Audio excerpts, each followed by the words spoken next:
नमस्कार। एक नई सुबह की शुरुआत के साथ हम हाजिर हैं एक नए तेवर और नए कलेवर के साथ नया सवेरा का ये बहुत ही खास अंक लेकर। मैं हूं आंचल गुलाटी गुंबर, मेरे साथ है मेरे सहयोगी चंद्रशेखर जोशी। नमस्कार। अगले एक घंटे में हम आपको दिखाएंगे देश और दुनिया की ताजा तरीन खबरें और साथ ही होंगी फिल्म, साहित्य, संगीत और जीवन के संघर्षों से जुड़ी कुछ कहानियां। तो आइए शुरुआत करते हैं और सबसे पहले देखते हैं सुर्खियां।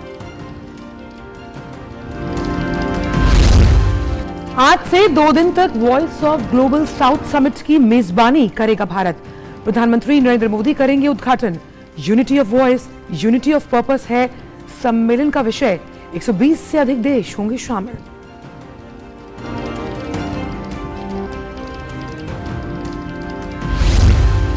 स्वामी विवेकानंद की जयंती पर आज से राष्ट्रीय युवा महोत्सव। कर्नाटक के हुबली धारवाड़ में प्रधानमंत्री नरेंद्र मोदी करेंगे महोत्सव का उद्घाटन। थीम है विकसित युवा, विकसित भारत।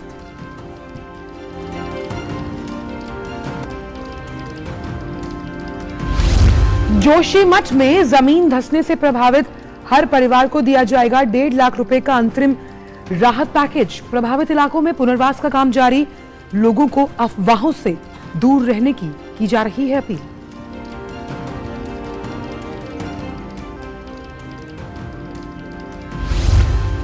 चीन में कोविड से होने वाली मौतों पर विश्व स्वास्थ्य संगठन ने फिर जताई चिंता। WHO प्रमुख ने कहा, सही रिपोर्ट और सही डेटा उपलब्ध कराए चीन।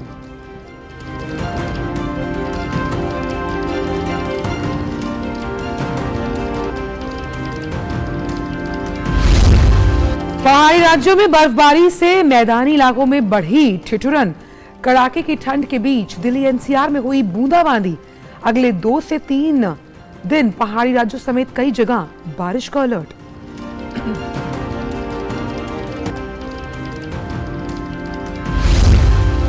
कोलकाता के ईडन गार्डन में आज दोपहर 1:30 बजे शुरू होगा भारत श्रीलंका के बीच वनडे सीरीज का दूसरा मैच। 3 मैच की सीरीज में भारत के पास 1-0 की बढ़त।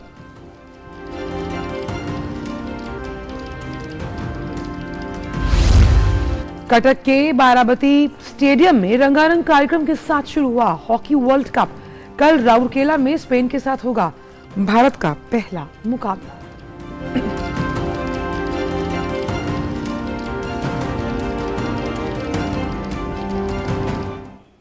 तो नया सवेरा में देख लेते हैं सबसे पहले कुछ देश भर से जुड़ी खास खबरें। बिल्कुल, सबसे पहले आइए बात करते हैं जोशीमठ की। उत्तराखंड सरकार ने जोशीमठ में जमीन धंसने से प्रभावित हर परिवार को 1.5 लाख रुपए के अंतरिम राहत पैकेज की घोषणा की है। उत्तराखंड के मुख्यमंत्री पुष्कर सिंह धामी ने कहा है कि जोशीमठ में मकानों के ध्वस्तीकरण की कोई कार्रवाई नहीं की जा रही है। अफवाहों पर ध्यान न दें। प्रभावित परिवारों को बाजार रेट पर मुआवजा दिया जाएगा। तात्कालिक तौर पर प्रति परिवार 1.5 लाख रुपए की अंतरिम सहायता दी जा रही है। प्रभावित परिवारों के लिए 45 करोड़ रुपए जारी किए गए हैं। प्रभावित क्षेत्र में भू धसाव के कारण प्रभावित भू भवन स्वामियों को स्थायी अध्यासन विस्थापन नीति तैयार होने से पूर्व 1 लाख रुपए की अग्रिम धनराशि दी गई है। प्रभावित भू भवन स्वामियों को अपने भवन के सामान की ढुलाई एवं तात्कालिक आवश्यकताओं के लिए गैर समायोजन एकमुश्त विशेष ग्रांट के रूप में 50,000 रुपये की धनराशि दी गई है।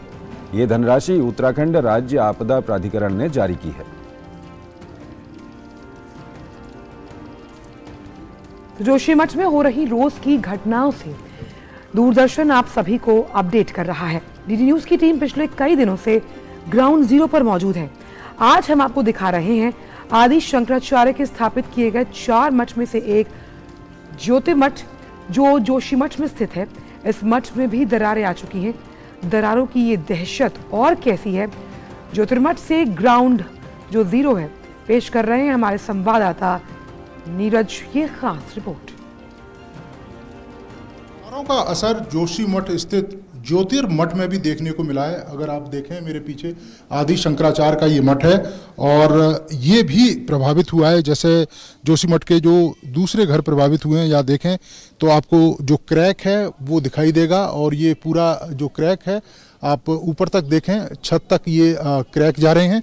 और इसके अलावा अगर राइट हैंड में देखें तो ये सड़क है वो भी उसमें भी दरारें पड़ी हैं और यहाँ सामने से जो मंदिर का हिस्सा है, जो टाइल्स लगे हुए हैं वो भी ब्रेक हुए हैं। जहाँ पर दूसरे संत रहते हैं वो हिस्सा किस तरीके से प्रभावित हुआ है। ऐसा लग रहा है जैसे कि जब दरारें पड़ी हैं तो एक हिस्सा झुक गया है और दूसरा हिस्सा ऊपर की ओर उठा रह गया। और ऐसी ही स्थिति मठ के दूसरे हिस्सों में भी आपको देखने को मिलेगी। और ख़ास तौर से अगर मठ के मुख्य मंदिर की बात करें, उस मंदिर में भी जो दरारें हैं वो आई हैं। हमारा जो मेन गेट है वहाँ पे एक मेन दरार आ गई है और उसी की वजह से ये देखो कितनी बड़ी बड़ी दरारें आ रही हैं।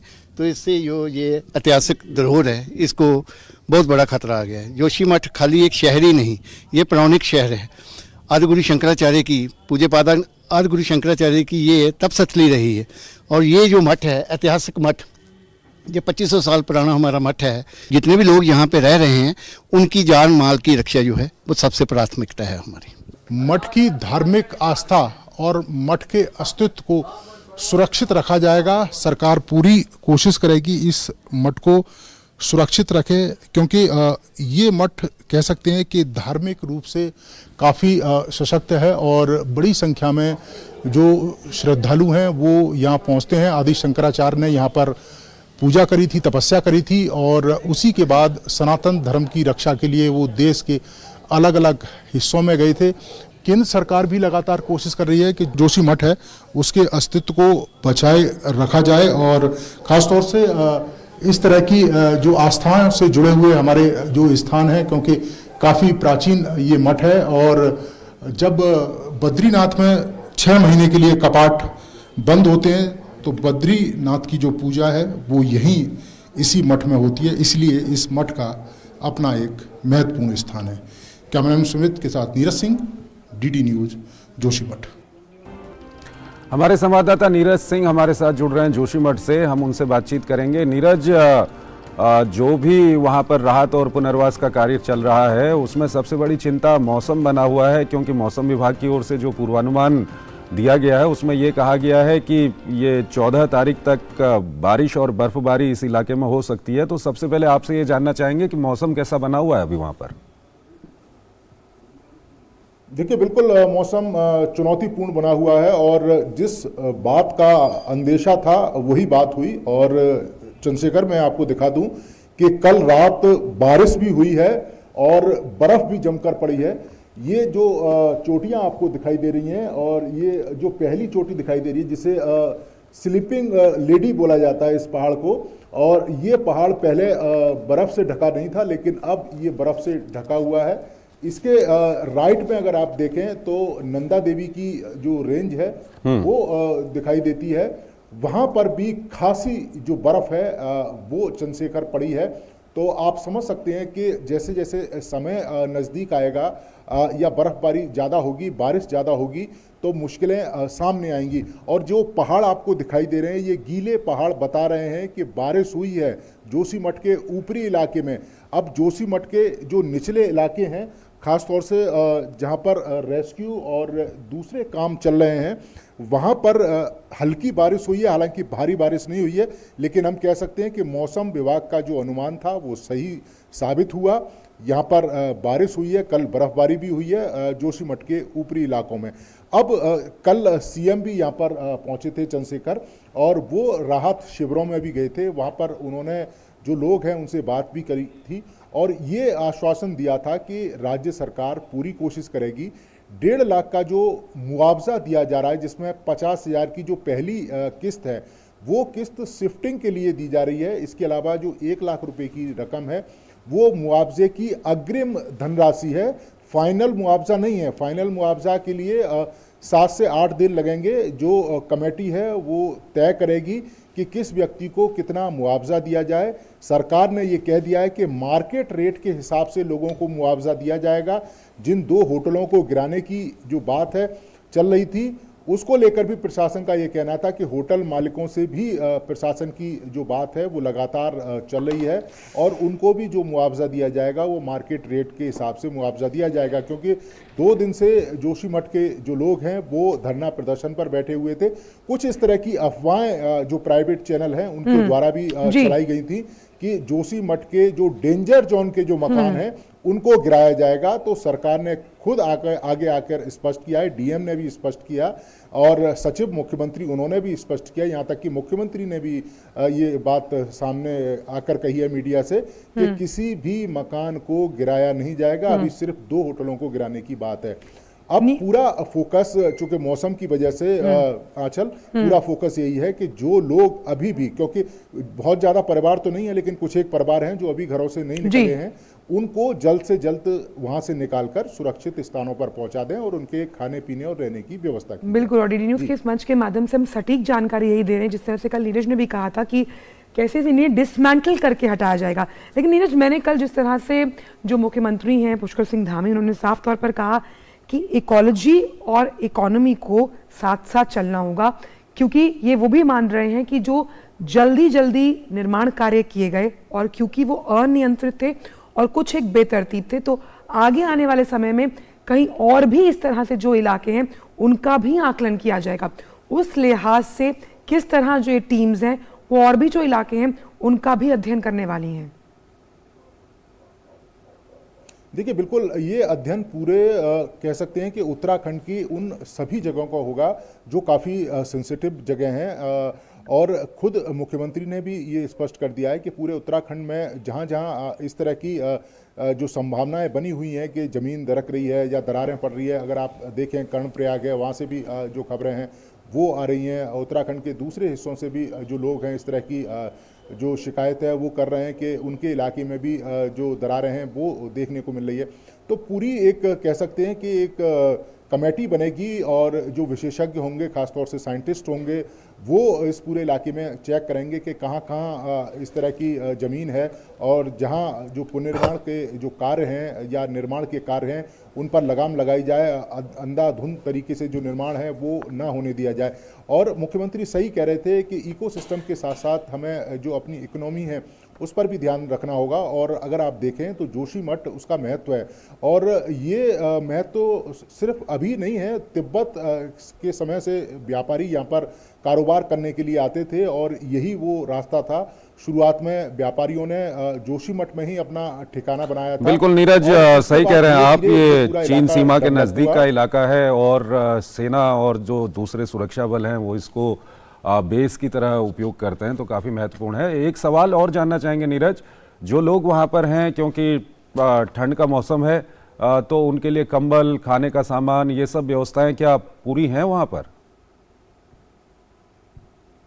देखिए, वो व्यवस्थाएं पर्याप्त हैं और राहत सामग्रियां भी अलग अलग स्टेटों से यहाँ पर पहुँच रही हैं। बहुत सारे जो स्थानीय लोग हैं वो भी हेल्प कर रहे हैं और इसके साथ ही जो प्रशासन है उसने पूरी तैयारियां की हैं। 300 से ज़्यादा जो कमरे हैं प्रशासन ने अपने अंडरटेकिंग में ले लिया है। इसके अलावा जो सरकारी भवन है, स्कूल हैं और इसके साथ साथ ही नगर पालिका के जो स्थान है वहाँ पर पर्याप्त इंतजाम किया गया है खाने पीने का, उनके रुकने का, कंबल और गर्म करने के लिए रूम हीटर, ये तमाम इंतजाम यहाँ पर मौजूद हैं और प्रशासन लगातार कोशिश कर रहा है। कल मुख्यमंत्री रात को राहत कैंप भी गए थे और उन्होंने देखा भी था कि किस तरह की वहाँ पर सुविधाएं हैं और इसके अलावा उन्होंने अधिकारियों को दिशा निर्देश भी दिए थे कि उन सुविधाओं में और ज़्यादा बढ़ोतरी की जाए। हालांकि प्रशासन और अपनी तरफ से पूरी कोशिश कर रहा है। डीएम खुद यहाँ पर कैंप करे हुए हैं, चमोली के डीएम, और वो लगातार सारी स्थितियों पर नजर रखे हैं, तो उसमें कोई कमी यहाँ पर देखने को नहीं मिल रही है। ठीक है नीरज, बहुत बहुत शुक्रिया इन तमाम जानकारियों के लिए नीरज। और हम भी आशा करते हैं कि जो भी भूगर्भीय हलचलें वहाँ पर चल रही हैं जल्दी से जल्दी ये सब कुछ सेटल हो जाए और वहाँ पर जो डैमेज हुआ है उसका भी जल्दी से जल्द ट्रीटमेंट हो जाए, यही हम आशा कर रहे हैं। और यहाँ पर हम अगली खबर की ओर चलेंगे। बिल्कुल, और बात करते हैं स्वामी विवेकानंद को लेकर, जो कहते थे उठो जागो और तब तक मत रुको जब तक कि लक्ष्य की प्राप्ति ना हो जाए। स्वामी विवेकानंद का प्रभावशाली व्यक्तित्व और उनके अनमोल विचार दुनिया भर में लाखों लोगों की प्रेरणा है। आज उनकी जयंती है। उनकी जयंती को राष्ट्रीय युवा दिवस के तौर पर भारत में मनाया जाता है। भारत सरकार ने 1984 में आज ही के दिन को राष्ट्रीय युवा दिवस मनाने का फैसला किया और 1985 में इसे हर साल मनाया भी जाने लगा। विवेकानंद का असली नाम नरेंद्र नाथ था। उन्होंने 25 वर्ष की आयु में सांसारिक मोह माया को छोड़कर संन्यास अपना लिया।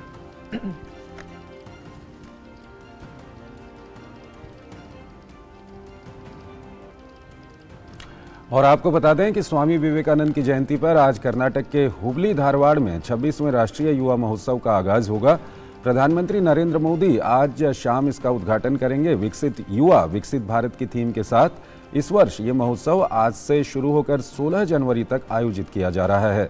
देश भर से करीब 7,500 युवक इस उत्सव में भाग लेने धारवाड़ पहुंच रहे हैं।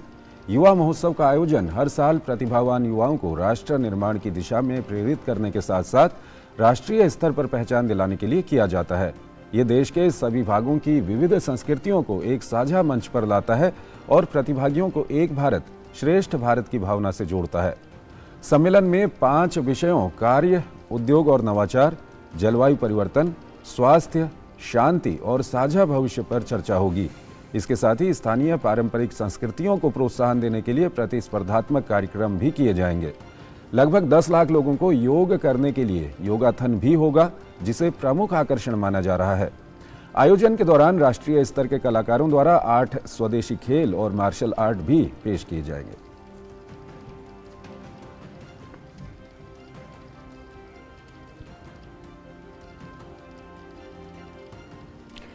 और इसी बड़ी खबर पर हुबली से जुड़ रही है हमारी संवाददाता आयशा खानम। तो आयशा, आज अगर हम देखें किस तरह से युवाओं के लिए खास दिन है, क्योंकि लगातार जिस तरह से जो मैसेज है वो साफ तौर पर बहुत क्लियर यही है कि जो युवा हैं वो भविष्य है भारत का।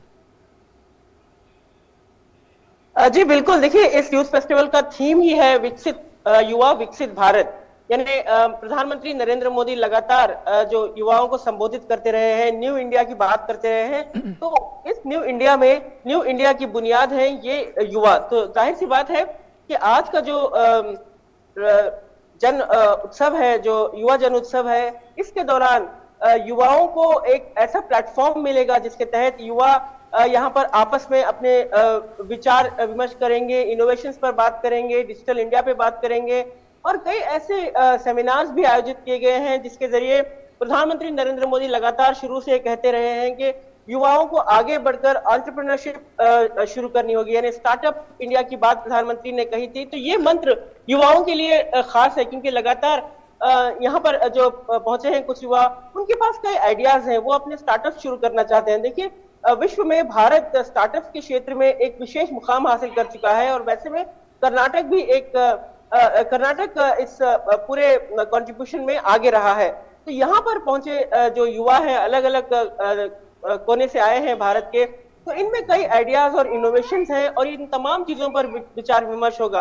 तो ये जो युवा जनोत्सव है आज, इसके दौरान न केवल भारत की विविधता में एकता की बात कही जाएगी, बल्कि इन युवाओं को एक लीडरशिप का प्लेटफॉर्म भी दिया जाएगा कि वो कैसे आगे चलकर भारत को जो थीम है विकसित युवा विकसित भारत, इसके जरिए वो भारत को कैसे आगे ले चलते हैं और कैसे भारत को एक संपूर्ण विकासशील देशों की कतार में लाकर खड़ा करते हैं। तो काफी उत्साह है यहाँ पर कैंपस में। हमने देखा कश्मीर से लेकर कन्याकुमारी तक करीब 7,000 से ज्यादा युवक यहाँ पर पहुंचे हैं और हर कोई प्रधानमंत्री नरेंद्र मोदी के संबोधन को सुनने के लिए उत्सुक है और हर कोई इस बात को लेकर यहाँ पर एक सपना लेकर यहाँ पर पहुंचे हैं कि वो अपने जो ड्रीम्स हैं, अपने जो आइडियाज हैं, उसे यहाँ पर रखेंगे और इसको एक रूप और एक दिशा निर्देश जो है वो प्रधानमंत्री अपने भाषण, अपने संबोधन के जरिए इन युवकों को देंगे। तो ये उत्सव बेहद अहम है और पैंडेमिक के बाद पहली बार है प्रधानमंत्री, यानी 3 साल तक ये जो युवा उत्सव रहा है ये वर्चुअल ही हुआ है। तो अब पैंडेमिक के बाद पहली बार है कि प्रधानमंत्री नरेंद्र मोदी सीधे सीधे इन युवाओं से मुखातिब होंगे और सीधे सीधे यहाँ पर संबोधन होगा। तो काफी उत्साह, काफी जोश यहाँ पर देखने को मिल रहा है। आयशा, आजादी का अमृत महोत्सव चल रहा है, भारत G20 का अध्यक्ष भी है, ये सब किस तरह से वहां पर परिलक्षित हो रहा है? जी हाँ, बिल्कुल। इन युवाओं को इस बात का एहसास है कि भारत का जो अमृत महोत्सव मना रहा है और अमृत काल में कदम रखने जा रहा है, तो उन्हें इस बात का एहसास है कि कैसे एक युवा पीढ़ी ने भारत को आजादी की लड़ाई के जरिए एक इतिहास दिया और अब इन युवाओं के आगे, इनकी कंधों पर एक जिम्मेदारी है कि वो इस आजादी को, इस डेमोक्रेसी को आगे लिए जाएं और आगे बढ़ाएं।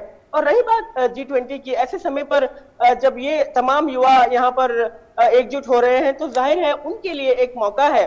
और इनमें से कुछ युवा ये कहते हुए नजर आए कि जब प्रधानमंत्री नरेंद्र मोदी उन्हें संबोधित करेंगे तो उन्हें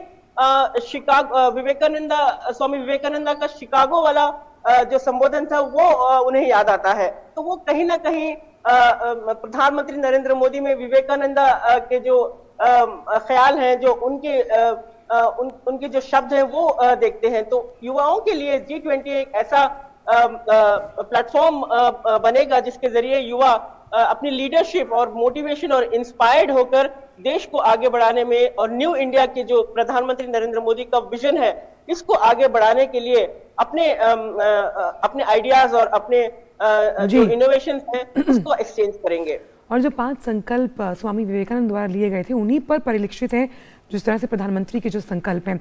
बहुत बहुत शुक्रिया आयशा इन तमाम जानकारियों को हमसे साझा करने के लिए।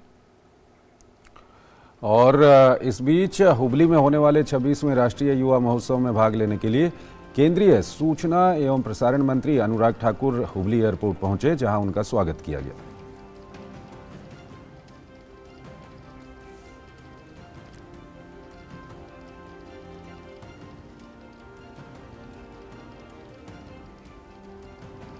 तो जैसा कि हमने आपको बताया कि कर्नाटक के हुबली धारवाड़ में आज से राष्ट्रीय युवा महोत्सव की शुरुआत हो रही है। इस मौके पर कर्नाटक के युवा कार्यक्रम और खेल मंत्री डॉक्टर सी नारायण गौड़ा से बात की हमारी संवाददाता आयशा खानम ने। हमारे साथ हैं नारायण गौड़ा जो कर्नाटक के युवा और स्पोर्ट्स मंत्री हैं और पूरी तैयारियों के लिए इन्होंने सबसे आगे रहकर पूरी तैयारियों की देखरेख की है। सर ये बताइए कि इस महोत्सव में कितने छात्रों के आने की उम्मीद है और क्या एजेंडा पर रहेगा? छात्र अलग अलग स्टेट से मैडम 7,500 का हम लोग ने एक्सपेक्ट किया, ऑलरेडी 6,000 आसपास आ चुका है। अरेंजमेंट अच्छा है, सबको अकोमोडेशन आपने देखा हुआ 3 यूनिवर्सिटी में अरेंज किया गया उनका अकोमोडेशन और खाना, सुबह का ब्रेकफास्ट, दोपहर का खाना, शाम का खाना, अलग अलग टाइप का, अलग अलग हर एक देश का जो खाना इधर इंट्रोडक्शन हमने किया है हम लोग ने। कितनी बड़ी चुनौती है सर इतना बड़ा समारोह और इतने तमाम लोगों को लेकर चले, कितनी बड़ी चुनौती है आपके लिए? ये भी हम लोग को एक चुनौती बोला तो ये करना ही है, एक हम लोग को एक कुछ नशे पे, क्योंकि भारत हम लोग के लिए प्रधानमंत्री ऑफिस से और हमारा खेलो इंडिया हमारा मंत्री जो स्पोर्ट्स मिनिस्टर है, हम लोग को विश्वास रखे अनुराग सिंह ने सभी ने मिलके ये कर्नाटक में ही देने के लिए कोशिश किया है, तो ये हम लोग के लिए बहुत बड़ी खुशी की बात है। सर प्रधानमंत्री हमेशा युवकों के लिए एक नया रास्ता दिखाते हैं, न्यू इंडिया की बात करते हैं, तो ऐसे में आपको क्या लगता है कि इसके कितना मोटिवेट होंगे छात्र? जरूर मैडम, जरूर। आज प्रधानमंत्री जो आज क्योंकि 40% ऑल ओवर द इंडिया में हमारा यूथ है, यूथ लोग को एक ताकत देना, यूथ लोग के लिए नया नया योजना देना, यूथ लोग के लिए नया एक पॉलिसी बनाना, ये प्रधानमंत्री का बहुत बड़ा गिफ्ट मैं माना जाता हूँ। और आइए अगली खबर की ओर आपको लिए चलते हैं। वाराणसी में आज शाम सुर सरिता सिम्फनी ऑफ गंगा नाम से भव्य सांस्कृतिक कार्यक्रम किया जाएगा। दरअसल दुनिया का सबसे लंबा गंगा विलास क्रूज वाराणसी पहुंच चुका है और कल प्रधानमंत्री नरेंद्र मोदी इसे वाराणसी से डिब्रूगढ़ के लिए रवाना करेंगे। अपने 50 दिन के सफर में ये लग्जरी क्रूज दुनिया को न सिर्फ भारत की क्रूज पर्यटन क्षमता दिखाएगी, बल्कि देश के प्राकृतिक सौंदर्य, सांस्कृतिक विरासत और आध्यात्मिक शक्ति से भी रूबरू कराएगी। दुनिया की सबसे लंबी जल यात्रा पर रवाना होने के लिए तैयार लग्जरी गंगा विलास क्रूज सभी के लिए आकर्षण का केंद्र है। प्रधानमंत्री नरेंद्र मोदी शुक्रवार को गंगा विलास क्रूज को हरी झंडी दिखाकर डिब्रूगढ़ के लिए रवाना करेंगे। दुनिया की सबसे लंबी जल यात्रा पर रवाना होने के लिए तैयार गंगा विलास क्रूज 3,200 किलोमीटर से अधिक की यात्रा का लंबा सफर तय करेगा। यह क्रूज भारत और बांग्लादेश से गुजरने वाली 27 नदियों के रास्ते अपनी मंजिल डिब्रूगढ़ पहुंचेगा।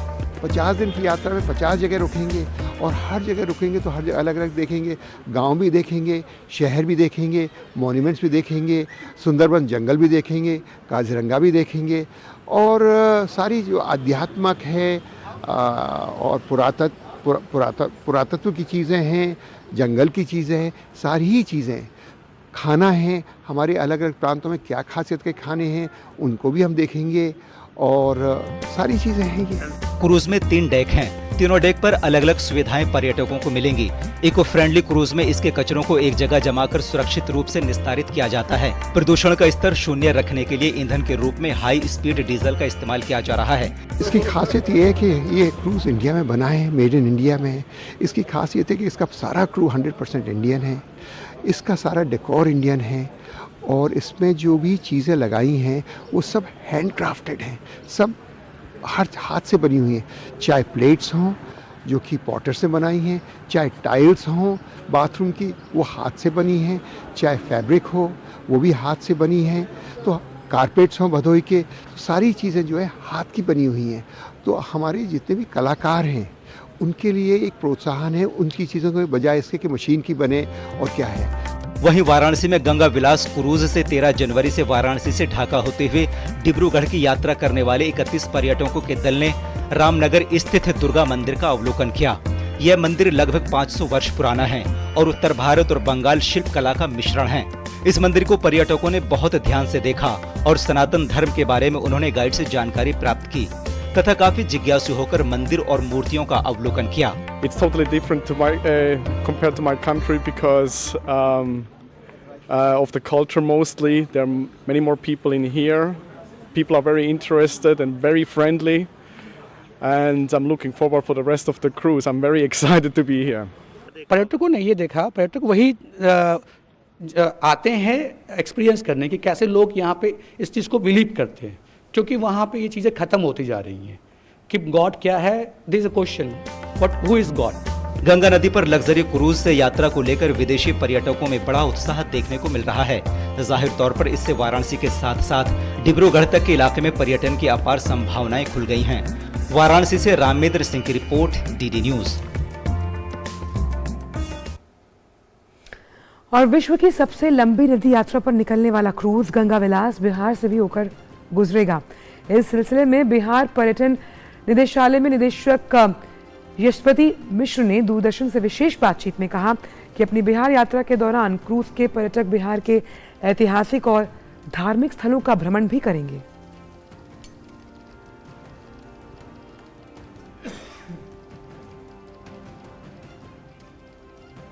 ये इंडिया में बना हुआ विश्व स्तरीय क्रूज है जिसमें काफी बारीकी से कलात्मक चीजों को रखा गया है और विदेशी पर्यटक आ रहे हैं जिससे लोगों का कौतूहल जगेगा और लोग जागरूक होंगे और इससे जो है न सिर्फ यातायात परिवहन को बूस्ट मिलेगा बल्कि जो ग्रामीण अर्थव्यवस्था को मजबूती देने वाली बात है उसका भी जो है सुफल देख पाएंगे। और वहीं कोलकाता वासी गंगा विलास क्रूज के आने से उत्साहित हैं। उन्होंने प्रधानमंत्री का धन्यवाद करते हुए कहा कि ये कोलकाता के लिए एक ऐतिहासिक क्षण होगा। कोलकाता वासियों के लिए एक बहुत ही अच्छा क्षण है, जो एक नई चीज हम लोग देखेंगे और एक पर्यटन का जो हमारा कलकत्ता भी इसमें गर्वित होगा कि भैया चलो कलकत्ता जो कि पोर्ट के लिए पहले से भी जाना जाता है वहाँ पे क्रूज आएगी, तो इससे काफ़ी लोगों को मौका मिलेगा अपने इच्छा को देखने के लिए। या हम लोग पहले क्या थे कि कोई क्रूज दूर से देखता है तो विदेशी क्रूज के प्रति हम लोगों को था कि क्रूज कैसा होता है, तो इंडिया में बन के भी ये इतनी बड़ी क्रूज को इंडिया में बनाया गया जिसमें 80 यात्री पहले सफ़र करेंगे और 18 5-स्टार स्वीट्स है। तो ये एक बहुत ही बड़ा क्षण है जो प्रधानमंत्री ने हमारे देश को दिया है। हमारे समाज का जो कर्तव्य है उसको कहीं ना कहीं हमारे यशस्वी प्रधानमंत्री जी आगे लेकर चलते हुए एक नया प्रकल्प क्रूज के माध्यम से लॉन्च करने जा रहे हैं। भारत के संस्कृति के प्रत्येक घाटों को होते हुए वो एक निमित स्थान पर जब पहुंचेगी तो एक सांस्कृतिक के साथ साथ जीवन में माँ गंगा का क्या दायित्व है हमारा, इसका भी कहीं ना कहीं हम लोगों को परोक्ष और प्रत्यक्ष रूप से अनुभव भी होगा। स्वास्थ्य मंत्री डॉक्टर मनसुख मांडविया ने कहा कि BF7 वेरिएंट पर भारत का वैक्सीन कारगर है। दुनिया में अभी कोविड की चौथी लहर चल रही है। सरकार कोविड से बचाव के लिए सभी जरूरी कदम उठा रही है। अंतर्राष्ट्रीय एयरपोर्ट पर सतर्कता बढ़ती जा रही है और अब तक 15 लाख से ज्यादा यात्रियों की जांच की गई, जिसमें 200 से ज्यादा यात्री संक्रमित पाए गए। सभी पॉजिटिव सैंपल्स की जीनोम सीक्वेंसिंग की जा रही है।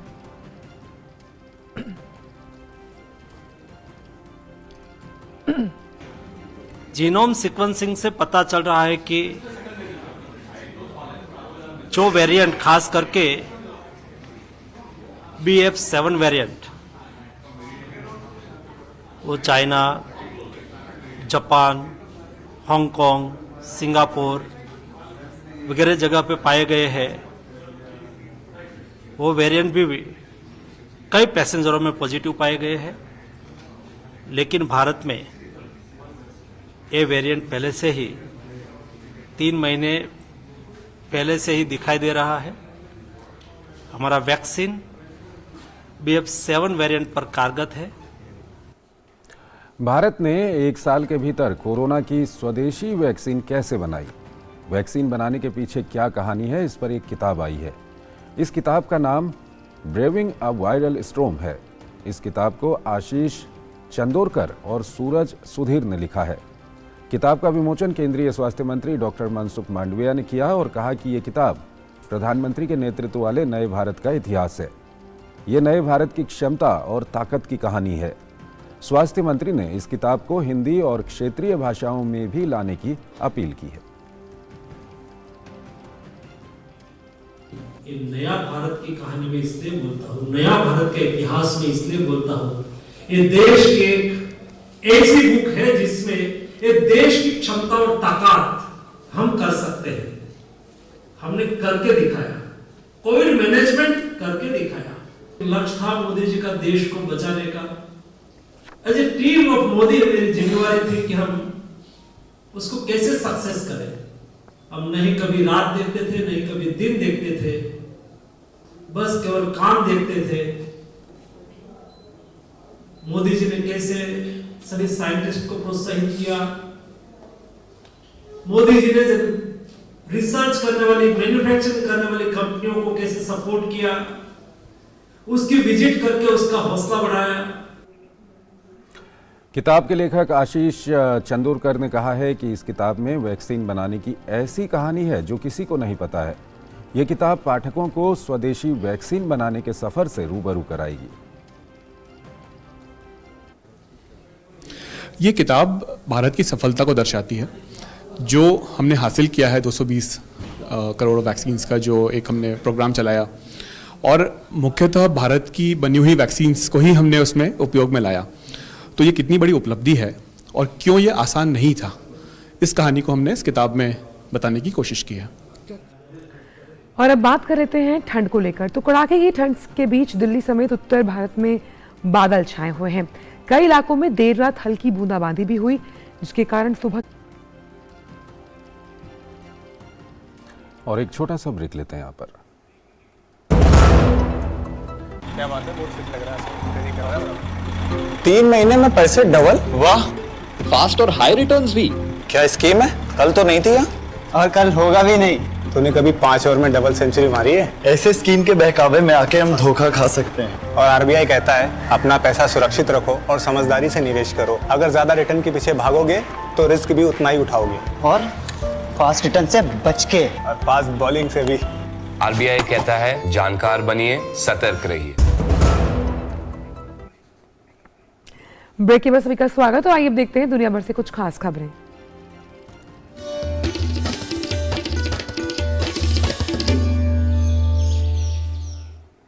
जापान के हयाकुरी एयरबेस में आज से भारत और जापान मिलकर हवाई अभ्यास करेंगे, जिसका नाम है वीर गार्जियन।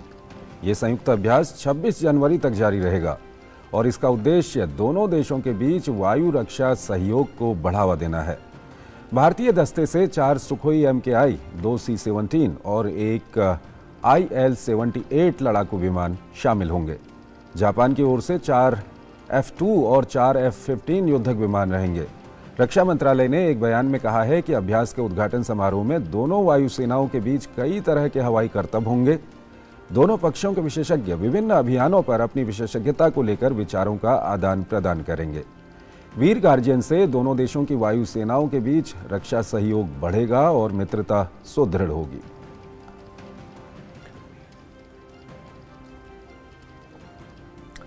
राष्ट्रपति व्लादिमीर पुतिन ने यूक्रेन में रूस के शीर्ष कमांडर को हटा दिया। Chief of staff Valery Gerasimov अब यूक्रेन में रूसी सेना की कमान संभालेंगे। रूसी रक्षा मंत्रालय के अनुसार सशस्त्र बलों की विभिन्न सेवाओं और शाखाओं के बीच निकट समन्वय की जरूरत को देखते हुए ये फैसला लिया गया। जनरल गेरासिमोव का सरगोई सुरोविकिन था और अब वो जनरल गेरासिमोव के डिप्टी के रूप में काम करेंगे। ये फेरबदल ऐसे समय में हुआ जब रूस ने दावा किया कि वह हाल ही के महीनों में कई मोर्चों पर हार के बाद पूर्वी यूक्रेन में प्रगति कर रहा है। उधर रूस की प्राइवेट आर्मी वैगनर ग्रुप की सेना सोलेडोर में सबसे ज्यादा आक्रामक बनी हुई है। वैगनर ग्रुप के प्रमुख येवगेनी प्रोगोजिन ने दावा किया कि उनकी सेना ने यूक्रेनी शहर सोलेडोर पर पूरी तरह से कब्जा कर लिया। हालांकि रूसी रक्षा मंत्रालय ने एक बयान जारी कर इन दावों का खंडन किया है।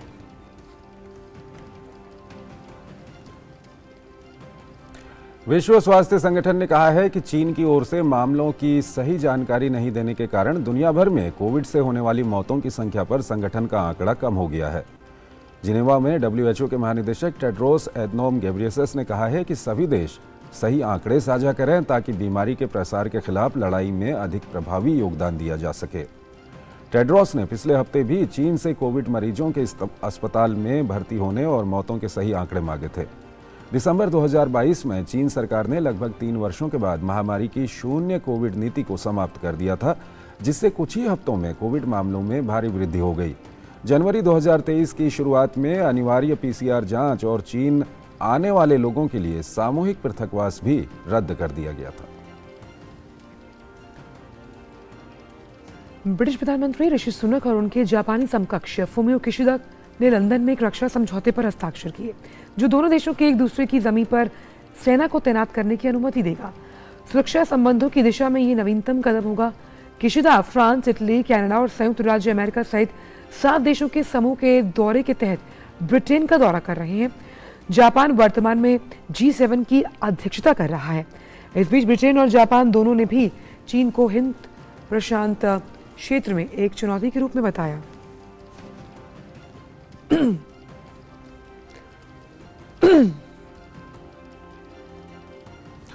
बांग्लादेश में विश्व हिंदी दिवस मनाया गया। बांग्लादेश में भारत के उच्चायुक्त प्रणय वर्मा कल ढाका विश्वविद्यालय में विश्व हिंदी दिवस समारोह में शामिल हुए। उन्होंने विश्वविद्यालय में हिंदी के समर्थन के लिए ढाका विश्वविद्यालय को धन्यवाद दिया, जो दोनों देशों के बीच शैक्षिक आदान प्रदान और आपसी समझ को बढ़ावा देने में महत्वपूर्ण भूमिका निभाता है। उच्चायुक्त वर्मा ने इस अवसर पर प्रधानमंत्री नरेंद्र मोदी का विशेष संदेश पढ़ा। सांस्कृतिक पहचान को आकार देने में भाषा के महत्व पर जोर देते हुए उच्चायुक्त प्रणय वर्मा ने बांग्लादेश के भाषा आंदोलन में ढाका विश्वविद्यालय के योगदान को याद किया।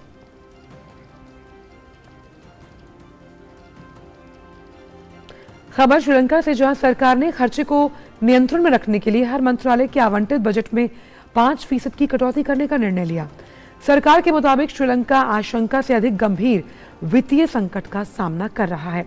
सरकार पिछले 2 वर्षों की तरह पैसे की छपाई या नए ऋण का लेने का सहारा नहीं ले रही है, बल्कि अंतर्राष्ट्रीय मुद्रा कोष सहित उधार देने वाली एजेंसियों ने द्वीप राष्ट्र द्वारा और अधिक पैसा छापने पर प्रतिबंध लगा दिया। अंतर्राष्ट्रीय मुद्रा कोष के साथ बेल आउट पैकेज को अंतिम रूप देने में देरी के कारण भी बजटीय कटौती आवश्यक हो गई। संकटग्रस्त श्रीलंका ने सरकारी राजस्व बढ़ाने के लिए कई उपायों के अलावा 1 जनवरी से व्यक्तिगत और कॉरपोरेट आय के करों में तेजी से वृद्धि कर दी थी।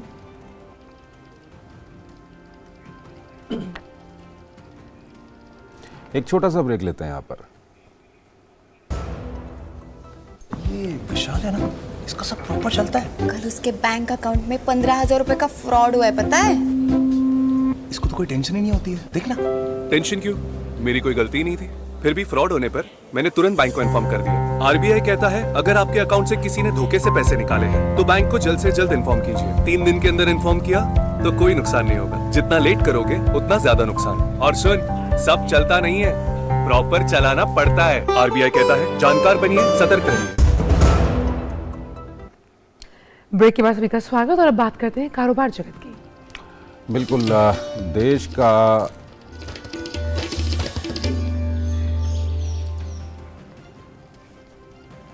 तो हम आपको बता रहे थे कि देश का सकल प्रत्यक्ष कर संग्रह चालू वित्त वर्ष 2022-2023 में 10 जनवरी तक 24.58% बढ़कर 14,71,000 करोड़ रुपए हो गया है।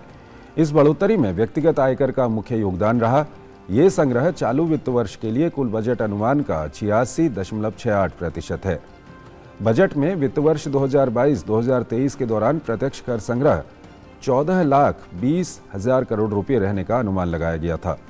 सकल आधार पर कॉरपोरेट आयकर CIT संग्रह 19.72% बढ़ा, जबकि व्यक्तिगत आयकर PIT में 30.46% की वृद्धि हुई।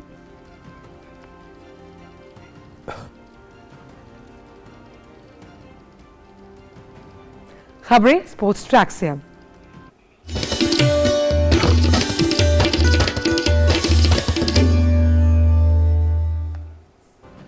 आज दोपहर 1:30 बजे से कोलकाता के ईडन गार्डन्स में भारत श्रीलंका के बीच दूसरा वनडे मैच खेला जाएगा। पहले वनडे में भारतीय टीम का बल्लेबाजी क्रम बेहद मजबूत था। विराट कोहली ने लगभग 4 साल के बाद घर में शतक लगाया, तो वहीं कप्तान रोहित शर्मा भी अच्छे रंग में दिखे। 3 मैच की वनडे सीरीज में फिलहाल भारतीय टीम 1-0 से आगे है।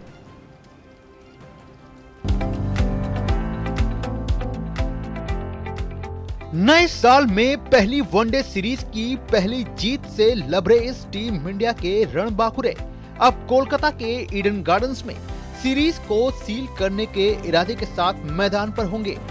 पहले मुकाबले में मैन इन ब्लू ने श्रीलंकाई शेरों को इस कदर धूल चटाई कि T20 के बाद दासुन शनाका की टीम वनडे सीरीज को भी गंवाने के मुहाने पर खड़ी है। इस जीत की बड़ी बात रोहित शर्मा और विराट कोहली का दमदार प्रदर्शन रहा। खासकर विराट जिस रंग में दिख रहे हैं, उससे वनडे विश्व कप से पहले उनके इस फॉर्मेट में धड़ाधड़ रन बनाने की तस्वीर राहत भरी है। फिर रोहित शर्मा का इस मैदान पर श्रीलंका के खिलाफ 264 रन का अवतार भी विरोधी खेमे को बेचैन कर सकता है। वैसे पहले मैच में टीम इंडिया ने एक यूनिट के तौर पर खुद को सामने रखा। गेंदबाजी में उमरान मलिक ने T20 के बाद वनडे में भी प्रभावित किया, तो वहीं मोहम्मद सिराज ने भी अपनी गेंदबाजी में तेजी से सुधार किया है। ईडन गार्डन्स की पिच वैसे तो बल्लेबाजों के लिए मददगार साबित होती रही है, लेकिन यहाँ की पिच स्पिन गेंदबाजों को भी काफी रास आती है। श्रीलंका की बात करें तो कप्तान दासुन शनाका और पथुम निसांका अच्छे फॉर्म में दिख रहे हैं, लेकिन टीम के बाकी बल्लेबाजों को अपने प्रदर्शन में सुधार करना होगा। इस टीम की बड़ी कमी अहम मौकों पर विकेट गंवाना रहा है। ऐसे में टीम यही चाहेगी कि कम से कम उसे एक अच्छी ओपनिंग जरूर मिले। वैसे ईडन गार्डन्स के मैदान पर भारत और श्रीलंका की टीम वनडे में 5 बार भिड़ चुकी है, जिसमें 3 बार भारत ने बाजी मारी है, जबकि 1 बार श्रीलंका ने जीत दर्ज की है। वहीं एक मुकाबला बेनतीजा रहा है। तो कुल मिलाकर भारतीय टीम की नजर ईडन गार्डन्स में ही सीरीज को अपना बनाने की रहेगी और फिलहाल टीम जिस फॉर्म में दिख रही है, उससे ये राह बहुत ज्यादा कठिन भी नहीं दिखती। Sports desk, DD news. तो कटक के बारामती स्टेडियम में रंगारंग कार्यक्रम के साथ FIH पुरुष हॉकी विश्व कप 2023 का आगाज हो ही गया। उद्घाटन समारोह में 16 देशों के खिलाड़ी, अधिकारी और देश के गणमान्य व्यक्तियों सहित करीब 20,000 दर्शक शामिल हुए। ओपनिंग सेरेमनी में बॉलीवुड एक्टर रणवीर सिंह, दिशा पटानी समेत कई कलाकारों ने अपनी प्रस्तुति पेश कर सभी का दिल जीत लिया। इसके अलावा कोरियन बैंड ब्लैक स्वान की शानदार प्रस्तुति की वजह से जो तमाम स्टेडियम में लोग मौजूद थे वो मंत्रमुग्ध हो गए। उद्घाटन समारोह में बॉलीवुड और विदेशी कलाकारों के अलावा कई स्थानीय कलाकारों ने भी परफॉर्म किया। 29 जनवरी तक चलने वाली इस प्रतियोगिता के उद्घाटन समारोह में ओडिशा के मुख्यमंत्री नवीन पटनायक, केंद्रीय खेल मंत्री अनुराग सिंह ठाकुर भी उपस्थित रहे। ओडिशा के मुख्यमंत्री नवीन पटनायक ने प्रतियोगिता में हिस्सा ले रही टीमों का स्वागत करते हुए लगातार दूसरी बार विश्व कप के आयोजन को ऐतिहासिक बताया।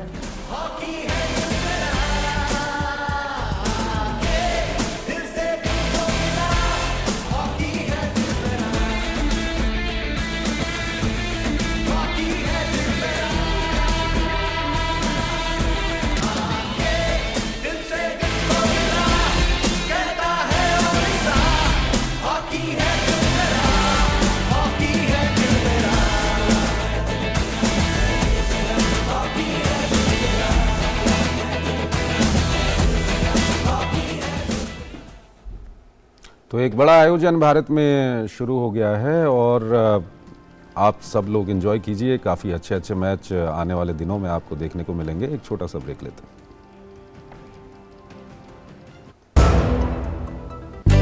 हमारा डेजर्ट आ गया पर हमारी चैंपियन नहीं आई अब तक। बिल भरने के पहले तो आएगी ना। सो गर्ल्स, क्या हो रहा है? बिल हो रहा है। चल अपना कार्ड दे। पिन दे।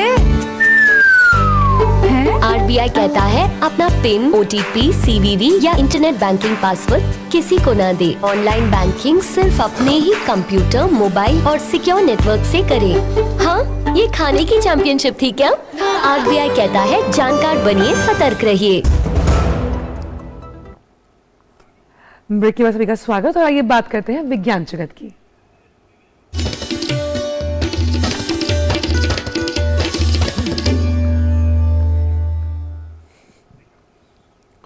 साइंस हब के इस अंक में आज हम जानेंगे एक पर्ल इयररिंग हेडफोन के बारे में जिसका नाम नोवा H1 ऑडियो इयररिंग है। ये एक तरीके के इयररिंग्स हैं जो हेडफोन्स का काम भी करेंगे। ये pearl earring fashion with function का एक बेहतरीन उदाहरण है। चलिए देखते हैं क्या होता है जब तकनीक फैशन से हाथ मिलाती है। जरा सोचिए, अगर तकनीक और फैशन का फ्यूजन बन जाए तो क्या कमाल हो सकता है। एक ऐसा ही कारनामा पेश कर दिखाया है लॉस वेगास में एक टेक कंपनी नोवा ने। उन्होंने आम सी दिखने वाली इस पर्ल ईयर रिंग को हेडफोन का रूप दे दिया है जिसका नाम नोवा H1 ऑडियो ईयर रिंग है। ये एक तरीके से ईयर रिंग्स है जो हेडफोन्स का काम करेंगे, या इन्हें हेडफोन्स भी कह सकते हैं, जो कि ईयर रिंग्स की तरह दिखने में फैशनेबल है। आप इसे ब्लूटूथ के जरिए अपने फोन से कनेक्ट कर सकते हैं या फिर आराम से कॉल उठाएं या फिर फोन में संगीत का आनंद उठा सकते हैं। इसकी एक खास बात यह भी है कि आप इन पर्ल ईयर रिंग हेडफोन्स को बैटरी बदलकर दोबारा इस्तेमाल कर सकते हैं। ये हेडफोन डायरेक्शनल साउंड का इस्तेमाल करता है जिसे हमने पेटेंट कराया है। हम पर्ल की मदद से साउंड को कान में भेजते हैं। आपको ऐसा लगेगा कि आपके चारों ओर एक संगीत जैसा है।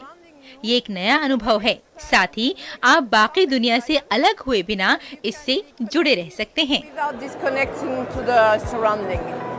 ये pearl earring fashion with function का एक बेहतरीन उदाहरण है। जिस तरीके से तकनीक को फैशन के साथ इस्तेमाल किया जा रहा है, ऐसे में ये आविष्कार आने वाले समय के लिए काफी लाभकारी साबित होगा। Bureau report, DD news. और आइए देखते हैं खबरें सिनेमा जगत से।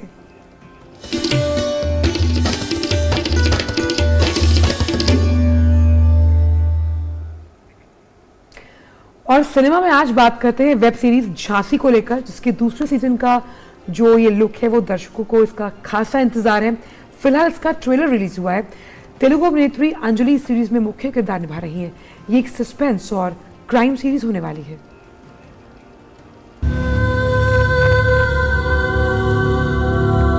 तेलुगु अभिनेत्री अंजलि की नई वेब सीरीज झांसी की सीजन 2 का ट्रेलर रिलीज हो गया है। जो भी करते हैं घूम फिर कर वही सब कुछ हमारे सामने आता है। ये एक एक्शन पैक सीरीज होने वाली है। ये वेब सीरीज पहले आई सीरीज झांसी का दूसरा पार्ट है। मौत पाने के लिए तुम्हारी लड़ाई दुश्मन से नहीं बल्कि अपने आप से। झांसी के दूसरे सीजन का ट्रेलर थ्रिल से भरा हुआ है। ट्रेलर देखने के बाद अंजलि और चांदनी चौधरी के अभिनय को काफी सराहा जा रहा है। बहुत डेंजरस है। हर लाइफ इज माइन। इस सीरीज में अंजलि झांसी नाम का मुख्य किरदार निभा रही है। वहीं आदेश बालाकृष्ण, राज अर्जुन और अभिराम वर्मा भी अहम भूमिका में नजर आ रहे हैं। इस वेब सीरीज का निर्देशन थेरू और गणेश कार्तिक ने किया है। झांसी का दूसरा सीजन 19 जनवरी को डिज्नी प्लस हॉटस्टार पर रिलीज होगा। Bureau report, DD news. सोच रही होगी सब खत्म हुआ, पर अभी तो शुरुआत हुई है। और आइए अब बात करते हैं सेहत की।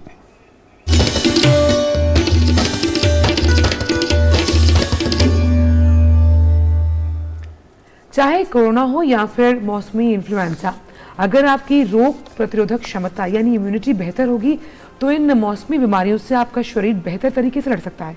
कैसे आप अपनी इम्यूनिटी को बढ़ाएं, इस पर डीडी न्यूज ने खास बात की आयुष सचिव वैद्य राजेश कटोचर से।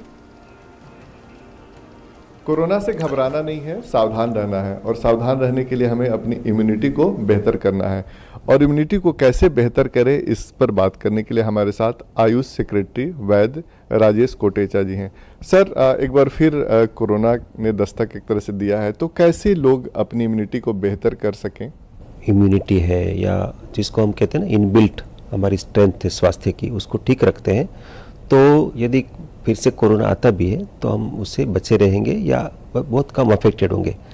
नाक के अंदर अणु तेल लगाइए या घी लगाइए, तो उसके ऊपर बहुत सारा काम हुआ, पता चला कि उसको करने से वायरल इन्फेक्शन से बचते हैं और यदि हो गया तो वायरल लोड बहुत कम होता है या कम हो जाता है। इसी तरीके से हमने हल्दी वाले दूध के लिए बताया था, स्टीम के लिए बताया था, पर्याप्त निद्रा के लिए बताया था, समय पर भोजन लेना और वेराइटीज़ ऑफ फूड लेना। अभी अंतर्राष्ट्रीय मिलेट ईयर है तो मिलेट्स जो अपना हमारी भारत की स्ट्रेंथ है, तो मिलेट्स को बराबर अपने भोजन में लेना। च्यवनप्राश के बारे में बताया था कि च्यवनप्राश यदि 1 चम्मच रोज लेते हैं तो उसके द्वारा अपना जो इम्यूनिटी है वो स्ट्रॉन्गर होती है। अब बच्चों की बात करें सर, बच्चे भी चूंकि अब जद में आते हैं, तो उनके लिए क्या आप उपाय सुझाएंगे? बच्चों के लिए सबसे श्रेष्ठ तो च्यवनप्राश है और बाकी जैसे हमने एक बाल रक्षा किट बनाई है जो अमेज़ॉन वगैरह ऐसे प्लेटफॉर्म पर भी उपलब्ध है और भारत सरकार की जो PSU है IMPCL उनके माध्यम से हम बनाई है और बहुत सारे दूसरी फार्मेसीज को भी हमने उसको फैसिलिटेट किया है जो आयुर्वेद की फार्मेसी से, तो वो उपलब्ध है। जो कि बच्चे काढ़े नहीं ले पाते तो आयुष काढ़े का ही सिरप बनाया है, तो वो भी एक अच्छा उपक्रम है। हल्दी वाला दूध सबसे बेस्ट है, बच्चे दूध देते ही है तो थोड़ा उनको गोल्डन मिल्क करके उनको उसका कलर से उनको प्रेरित करके यदि वो हल्दी वाला दूध ले लेते हैं। योग और प्राणायाम कितना जरूरी है इस समय? योगाभ्यास न केवल वो आसन ही नहीं है, प्राणायाम ही नहीं है, लेकिन योग के बाकी जो क्रियाएं हैं या यम नियम आसन प्राणायाम ऐसा जो पूरा है, तो उसमें कुछ नियम भी है, कुछ सात्विक जीवनचर्या भी है, तो ये सब यदि हम करते हैं तो हम स्वस्थ रहते हैं, उसके बारे में कोई क्वेश्चन नहीं है, एवरीबॉडी नोज अबाउट दैट। तो आप योग प्राणायाम के साथ साथ अगर इम्यूनिटी बढ़ाने के लिए हल्दी वाली दूध, काढ़ा ये सब अगर पीते हैं तो न केवल सीजनल फ्लू बल्कि कोविड से लड़ने में भी आपके शरीर को मजबूती मिलती है। Nitendra Singh, DD news, Delhi. और नया सवेरा में अब बात कर लेते हैं मौसम को लेकर।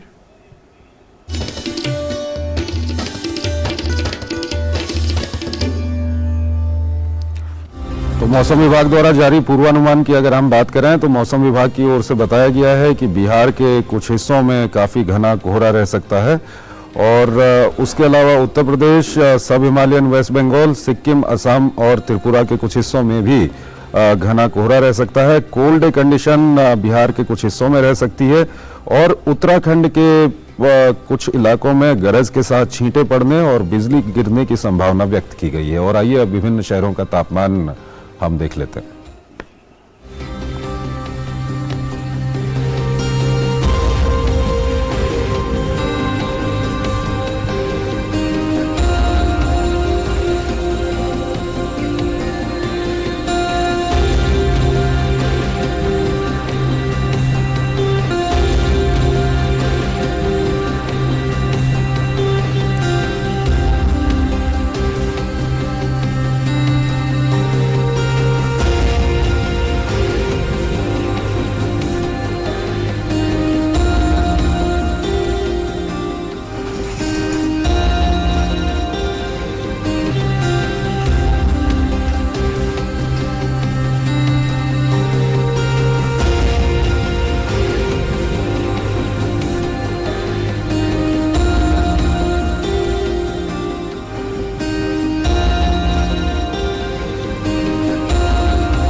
तो नया सवेरा के आज के अंक में फिलहाल इतना ही।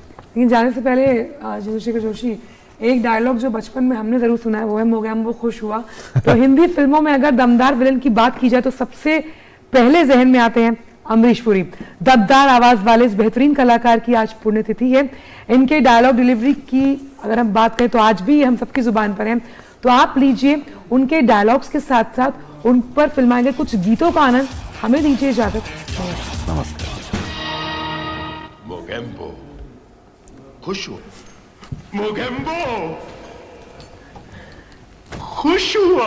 प्रेमी है, पागल है, दीवाना है। पर ये मत भूल कि दुनिया की नजरों में तू आतंकवादी है और आतंकवादी की प्रेम कहानी नहीं होती।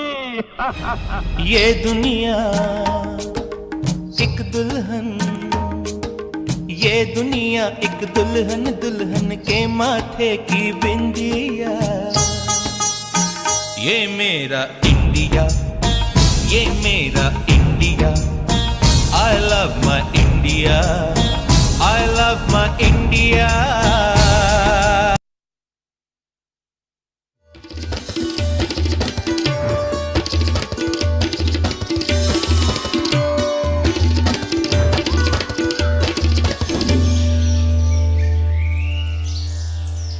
नया